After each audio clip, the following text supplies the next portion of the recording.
Alibaba and the 40 Thieves.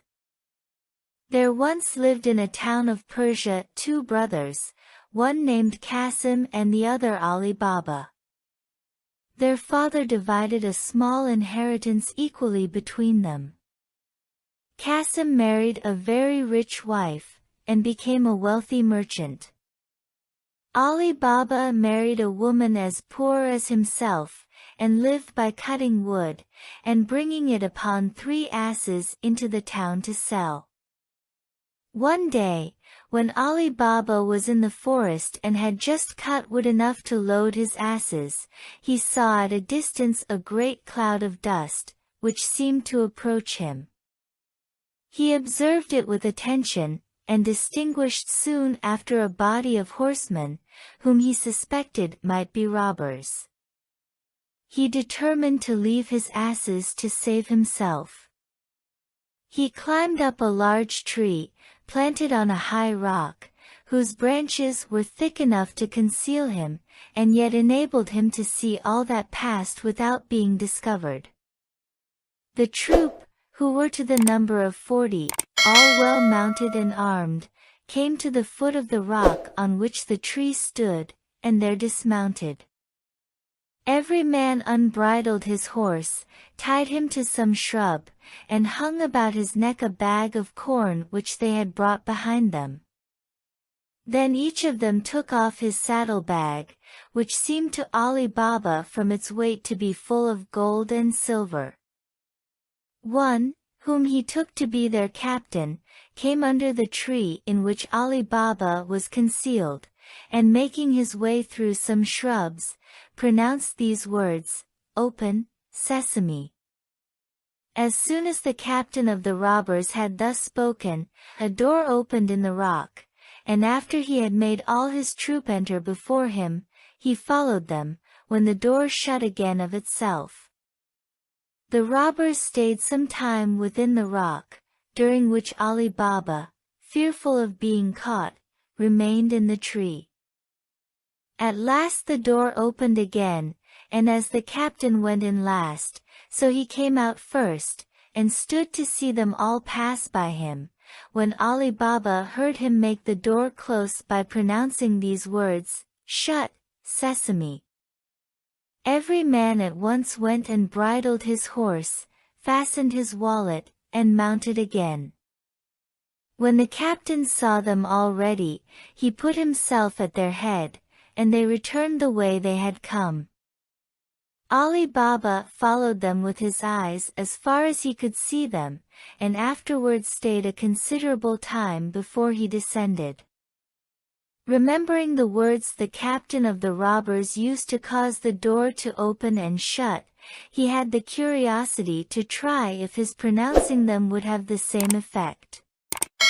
Accordingly, he went among the shrubs, and perceiving the door concealed behind them, stood before it, and said, "Open, Sesame."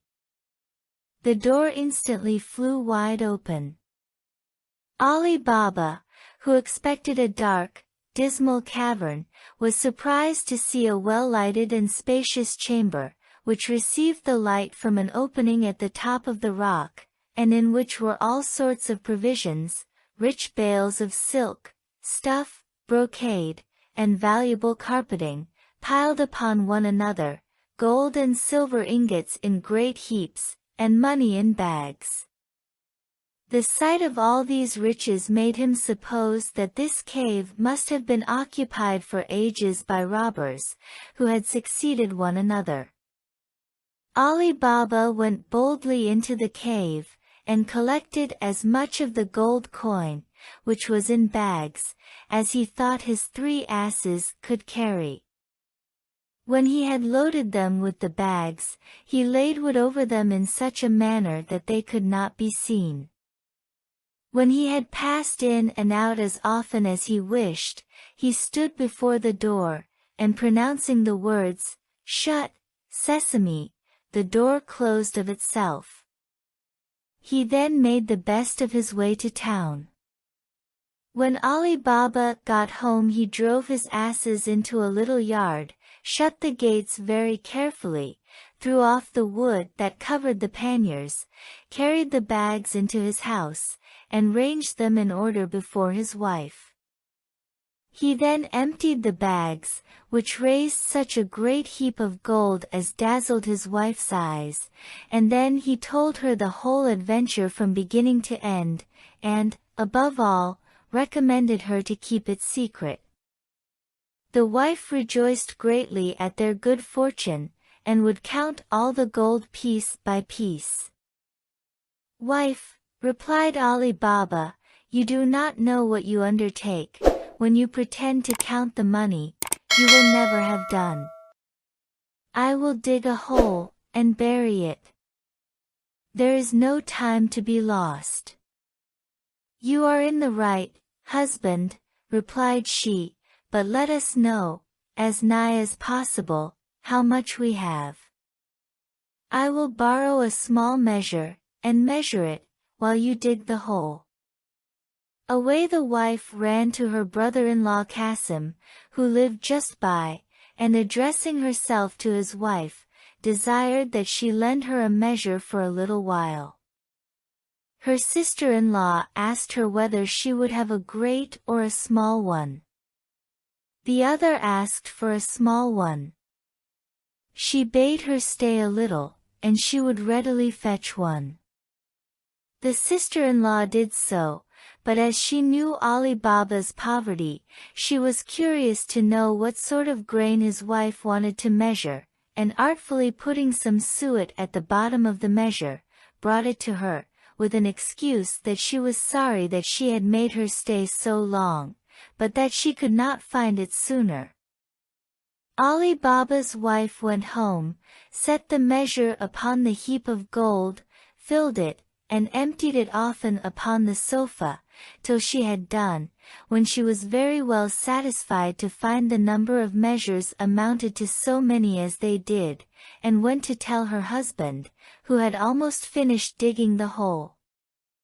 When Ali Baba was burying the gold, his wife, to show her exactness and diligence to her sister-in-law, carried the measure back again, but without taking notice that a piece of gold had stuck to the bottom. "Sister," said she, giving it to her again, "you see that I have not kept your measure long. I am obliged to you for it, and return it with thanks." As soon as Ali Baba's wife was gone, Qasim's looked at the bottom of the measure, and was in inexpressible surprise to find a piece of gold sticking to it. Envy immediately possessed her breast. "What," said she, "has Ali Baba gold so plentiful as to measure it? Whence has he all this wealth?" Qasim, her husband, was at his counting house. When he came home, his wife said to him, "Qasim, I know you think yourself rich, but Ali Baba is infinitely richer than you. He does not count his money, but measures it." Qasim desired her to explain the riddle, which she did, by telling him the stratagem she had used to make the discovery, and showed him the piece of money, which was so old that they could not tell in what prince's reign it was coined. Qasim, after he had married the rich widow, had never treated Ali Baba as a brother, but neglected him, and now, instead of being pleased, he conceived a base envy at his brother's prosperity. He could not sleep all that night, and went to him in the morning before sunrise. "Ali Baba," said he, "I am surprised at you. You pretend to be miserably poor, and yet you measure gold. My wife found this at the bottom of the measure you borrowed yesterday." By this discourse, Ali Baba perceived that Qasim and his wife, through his own wife's folly, knew what they had so much reason to conceal, but what was done could not be undone. Therefore, without showing the least surprise or trouble, he confessed all, and offered his brother part of his treasure to keep the secret. "I expect as much," replied Qasim haughtily, "but I must know exactly where this treasure is, and how I may visit it myself when I choose. Otherwise I will go and inform against you, and then you will not only get no more, but will lose all you have, and I shall have a share for my information." Ali Baba told him all he desired, even to the very words he was to use to gain admission into the cave. Qasim rose the next morning long before the sun, and set out for the forest with 10 mules bearing great chests, which he designed to fill, and followed the road which Ali Baba had pointed out to him. He was not long before he reached the rock, and found out the place, by the tree and other marks which his brother had given him. When he reached the entrance of the cavern, he pronounced the words, "Open, Sesame." The door immediately opened, and, when he was in, closed upon him. In examining the cave, he was in great admiration to find much more riches than he had expected from Ali Baba's relation. He quickly laid as many bags of gold as he could carry at the door of the cavern, but his thoughts were so full of the great riches he should possess that he could not think of the necessary word to make it open, but instead of "sesame," said, "Open, barley," and was much amazed to find that the door remained fast shut. He named several sorts of grain, but still the door would not open. Qasim had never expected such an incident, and was so alarmed at the danger he was in, that the more he endeavored to remember the word "sesame," the more his memory was confounded, and he had as much forgotten it as if he had never heard it mentioned. He threw down the bags he had loaded himself with, and walked distractedly up and down the cave, without having the least regard to the riches that were around him. About noon the robbers visited their cave. At some distance they saw Qasim's mules straggling about the rock, with great chests on their backs. Alarmed at this, they galloped full speed to the cave. They drove away the mules, who strayed through the forest so far that they were soon out of sight, and went directly, with their naked sabers in their hands, to the door, which, on their captain pronouncing the proper words, immediately opened. Qasim, who heard the noise of the horses' feet, at once guessed the arrival of the robbers, and resolved to make one effort for his life. He rushed to the door, and no sooner saw the door open, than he ran out and threw the leader down, but could not escape the other robbers, who with their scimitars soon deprived him of life. The first care of the robbers after this was to examine the cave.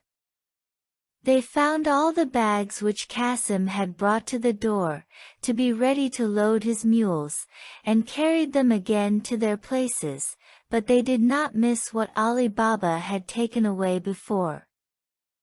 Then holding a council, and deliberating upon this occurrence, they guessed that Qasim, when he was in, could not get out again, but could not imagine how he had learned the secret words by which alone he could enter.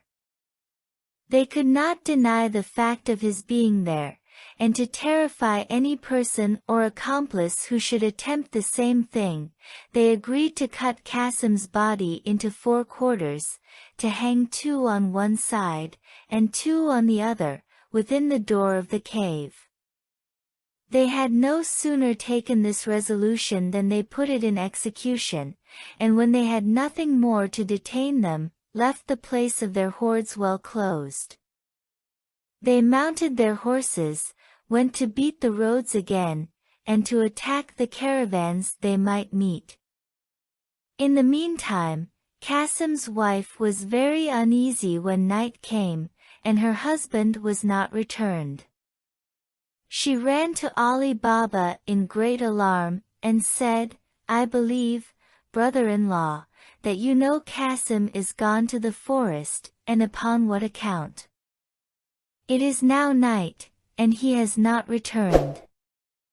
I am afraid some misfortune has happened to him." Alibaba told her that she need not frighten herself, for that certainly Kasim would not think it proper to come into the town till the night should be pretty far advanced. Kasim's wife, considering how much it concerned her husband to keep the business secret, was the more easily persuaded to believe her brother-in-law. She went home again, and waited patiently till midnight. Then her fear redoubled, and her grief was the more sensible because she was forced to keep it to herself. She repented of her foolish curiosity, and cursed her desire of prying into the affairs of her brother and sister-in-law. She spent all the night in weeping, and as soon as it was day went to them, telling them, by her tears, the cause of her coming. Alibaba did not wait for his sister-in-law to desire him to go to see what was become of Kasim, but departed immediately with his 3 asses, begging of her first to moderate her grief. He went to the forest, and when he came near the rock, having seen neither his brother nor his mules on his way, was seriously alarmed at finding some blood spilt near the door, which he took for an ill omen. But when he had pronounced the word, and the door had opened, he was struck with horror at the dismal sight of his brother's body. He was not long in determining how he should pay the last dues to his brother, but without adverting to the little fraternal affection he had shown for him, went into the cave, to find something to enshroud his remains. Having loaded one of his asses with them, he covered them over with wood. The other 2 asses he loaded with bags of gold, covering them with wood also as before, and then, bidding the door shut, he came away, but was so cautious as to stop some time at the end of the forest, that he might not go into the town before night. When he came home he drove the 2 asses loaded with gold into his little yard, and left the care of unloading them to his wife, while he led the other to his sister-in-law's house.